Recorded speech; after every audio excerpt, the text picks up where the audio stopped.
বাংলাদেশের সব নির্বাচনে 47,000 নির্বাচন কেন্দ্রে সিসি ক্যামেরা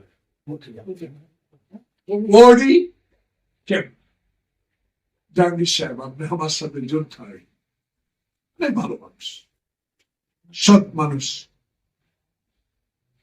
লাগান। আবার আজকে বলেছেন লটারির মাধ্যমে ওসি বলবে। আমার প্রশ্ন আজকে এই ক্রাইম রিপোর্টার্স থেকে 11 মাসে 12 মাসে যারা এসপি, যারা 14, 18, 24 নির্বাচনের সাথে সম্পৃক্ত ছিল, তারাও কারো না কারা এখনো পুলিশের কর্মকর্তা। যারা হত্যায় গুলি চালাবার নির্দেশ দিয়েছে, যারা খোকনকে গুলি করেছে, ওয়াসিমকে গুলি করেছে, মুক্তকে গুলি করেছে, সেই সব প্রেতাত্মারা এখনো আছে।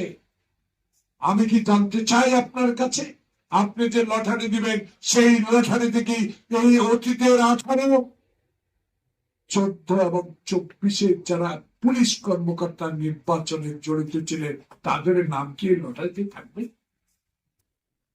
দয়া করে এদের নাম লটারিতে এনে কলঙ্কের অধ্যায় সৃষ্টি করার ঠিক। সামনে যদি রশি টানে দুজন সিপাহী নিয়ে একটা নির্বাচন করতে পারে, শ্রেষ্ঠ নির্বাচন বাংলাদেশের স্বাধীনের পর।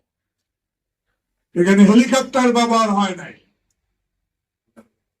গুলি ব্যবহার হয় নাই, হুড্ডা ব্যবহার হয় নাই, গুন্ডা ব্যবহার হয় নাই। সেখানে আপনি যদি আগামী 1 দিন পর 1 বছর ক্ষমতা থাকার পর যদি এমন একটি সুষ্ঠু নির্বাচন সামগ্রীর চেয়েও ভালোভাবে করতে না পারেন, তাহলে ব্যর্থতা আপনার উপর চলে।